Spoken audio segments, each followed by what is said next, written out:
Lily, want to be part of this intro? Yeah? What's up, everybody? Welcome back to another episode.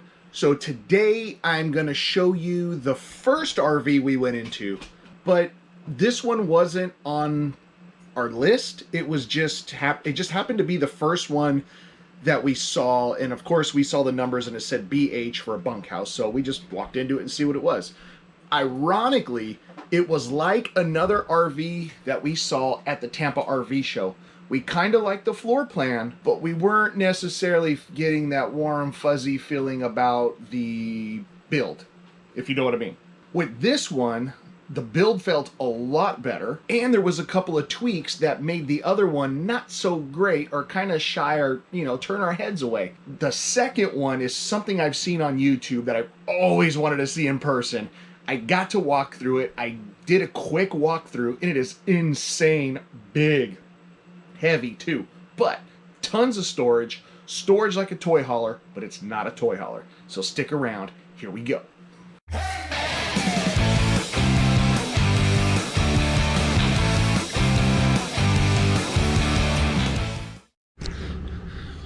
So we decided to get here really early and beat the crowd because today is actually moving day for us. So we really have to get in, look at stuff, go back to the RV lot and move the RV. So Renee just found this cool Elkridge. It's by Heartland. All right, guys, so we're gonna go in this Elkridge377bbh and check it out. It does have the Asdale walls. Rumor is there's a new competitor to compete with Asdale. So this is, Renee actually found this one, and it is a rear. I found another floor plan like this at the Tampa.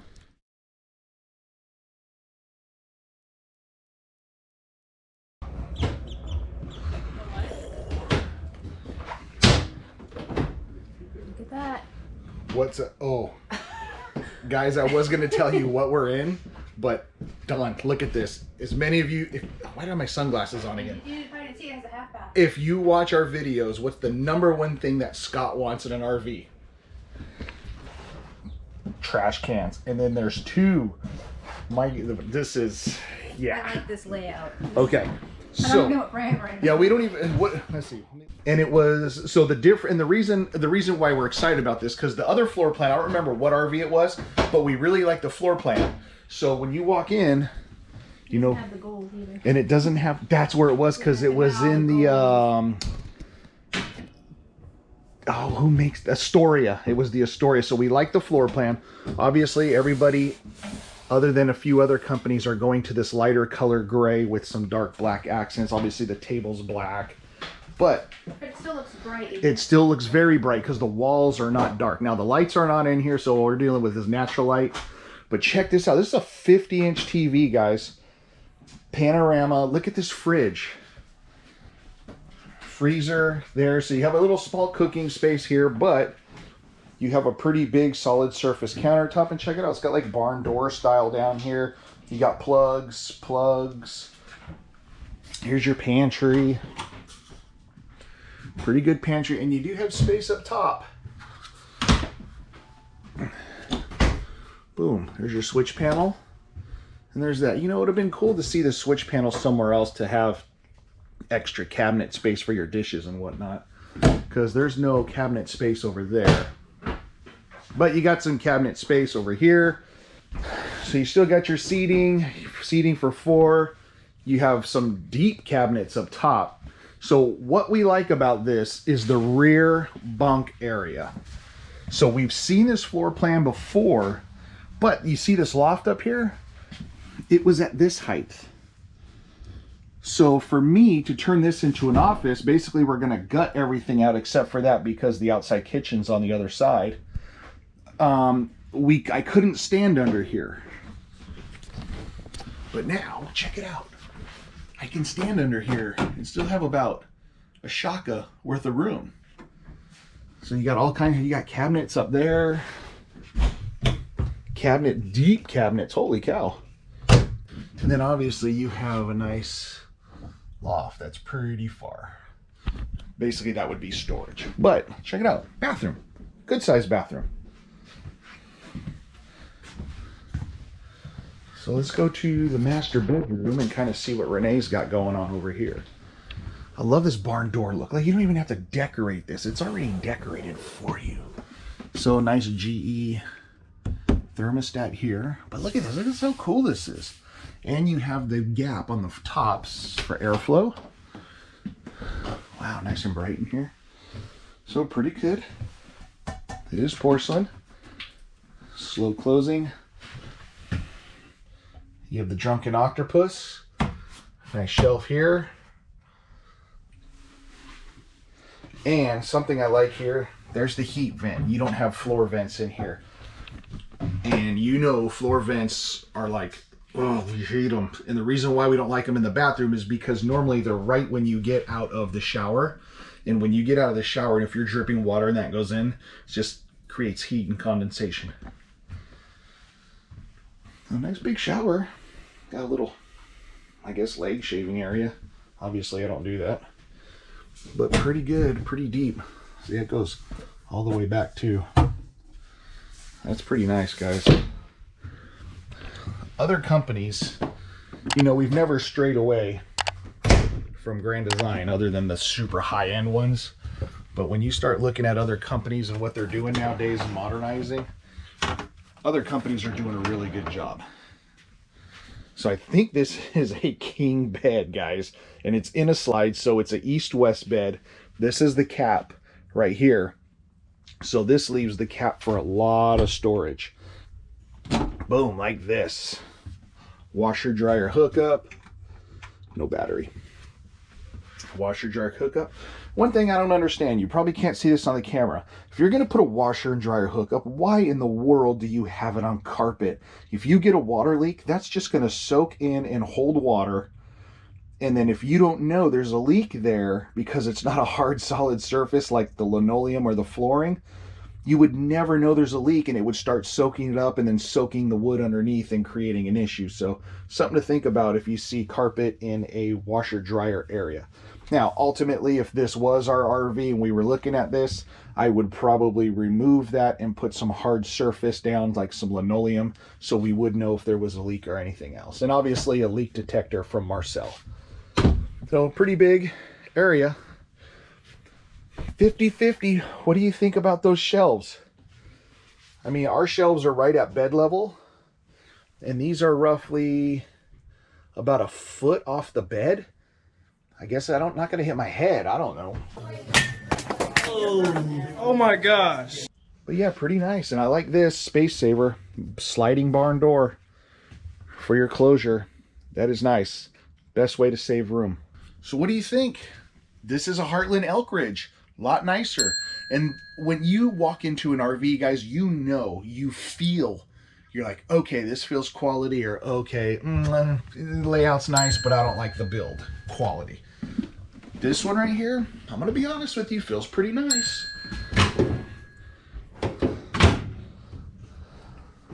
Three burner. I mean, it feels nice. You know, the colors are there, the floor plan's there. This feels really nice. So I guess I should talk about the outside. Obviously, there's some big storage. Hold on.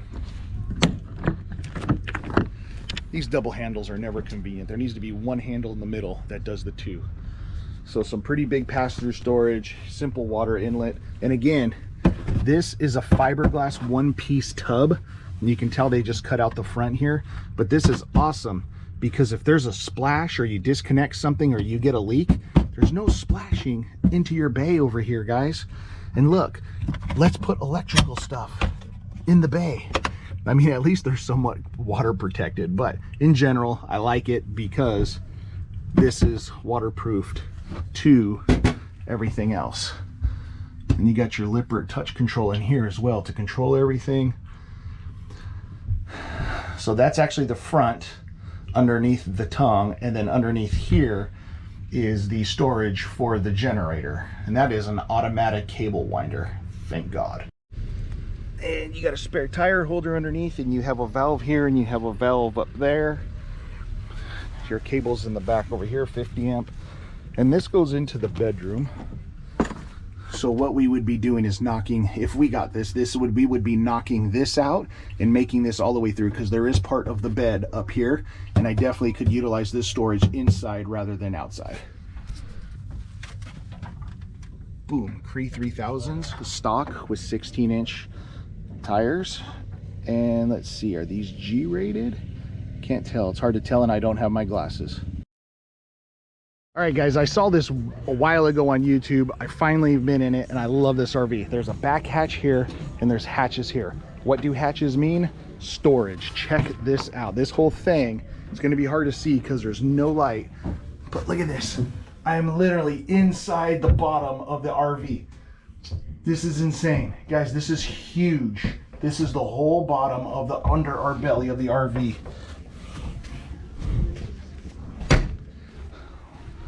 All open.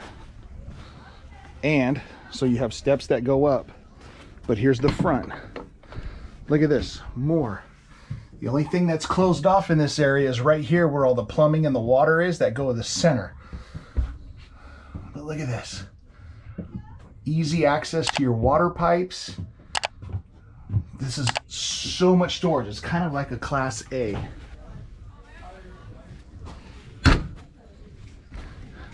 This is the Riverranch392mb. Now, you are gonna, if you skip leg day, you have 1, 2, 3, 4, which are easy. This is where a normal RV where you walk in, but check this out. You have a few more steps. Boom. Bum, bum, bum. Now, whoops, measuring tape. Feels like a travel trailer because the ceiling height is being taken up from the storage down below. But check out the layout. Lot of room, guys, lot of room. Very nicely outfitted. Samsung, Insignia, JBL, nice rear couch there, recliners. This is laid out nice. So the top feels like you're in a travel trailer because of the height is low, but look at, I'm looking out. I feel like we're on a second story. Look how high we are compared to being a normal fifth wheel. So even though it's a drop frame, but the drop frame is all the storage. So you got a mid bunk, which is pretty decent size. Now you step in, but I'm stepping in the, boom. I'm stepping in the slide and I still have 4 to 5 inches in the slide. So if you're using this as an office, you have a desk here with the power pole. You remove all of this here and you have a nice little area for equipment, storage there. You got a hallway. Look how long this hallway is. You got a little storage there. Utilization of space like crazy. Boom, there's just cabinets. God, there's cabinets everywhere. Look at this. Boom. Nice bamboo bed. Pretty nice, guys. Pretty nice. So you got a televator, power pop-up pole there. You got your fireplace, all kinds of little drawers there. Boom. What did I say earlier? Washer dryer hookup, contain its own space with a hard floor, no carpet. Storage, storage, storage. Closet. Full-time living, if we weren't looking for, or we needed a bigger bunk room or something like that, this is awesome. This has luxury and room and storage. I mean, it's got something like 3,000 pounds of storage capacity on this. So this is nice. This is the Columbia River Ranch. All right, so I hope you enjoyed the walkthrough of those two RVs. The first one, the Elkridge by Heartland, what did you think about that? Definitely, as you saw, I put the two screens up there comparing to the Dutchman Astoria. Definitely feels a lot better in the Elkridge. But what did you think about that River Ranch? Dude, how monster was that? And it is not monster when you walk in, because ultimately it was like a rear living floor plan, what we have now. But just the fact that you're so high up and the storage is so crazy, it just feels like a beast. So as you may have saw or caught on last week's episode, we started another small little business called Journey Apparel. And what spawned this was a little need in the YouTube RV community. We are now printing in-house, literally in-house, in RV, right there. There's the printer down there. We got boxes we're getting ready to move. So we are literally printing apparel and garden signs. You know the garden signs that you hang out and you put out in front and it kind of like waves around in the wind? Check that out. We're printing these in-house. There you go. That one was backwards. But there is, look at that. Printing in-house. Plus I spelt follow wrong. But these were my tests. But these, if you want one for your YouTube channel or you want to rock it up for the Journey one, just let us know. If you want to rock it up for the Journey t-shirt, put in the comments down below. Guys, if you have a YouTube channel and you are looking for high quality t-shirts at a better price than what people are finding online, leave me a message down below, because I'll tell you what, right now, people we've worked with already, they're like, wow, your prices are way cheaper. That's my goal, guys. We are a community, and with things the way they are right now, with everything skyrocketing prices, if I can save you some money and you still get to promo your channel, or if you want to support Up for the Journey, we are making it super affordable for everybody. Remember, we're a community. We're not competition here. Community over competition, guys. So thanks again for watching. Make sure you hit that like and subscribe button, and we'll see you next week. We're speaking of everything being expensive, we're going to do a video on fuel savings. Obviously, everybody's changing things up a little bit with the high gas prices, especially if you're a diesel driver. We've seen some RVers slowing down. We've heard of some RVers just stop traveling altogether for a short period of time. And some RVers are like, YOLO, let's just keep going. Things will change shortly. Stick around, subscribe, hit that bell notification, because next week we're going to talk about ways to save on your fuel costs. Thanks again for watching, everybody. We'll see you on the road.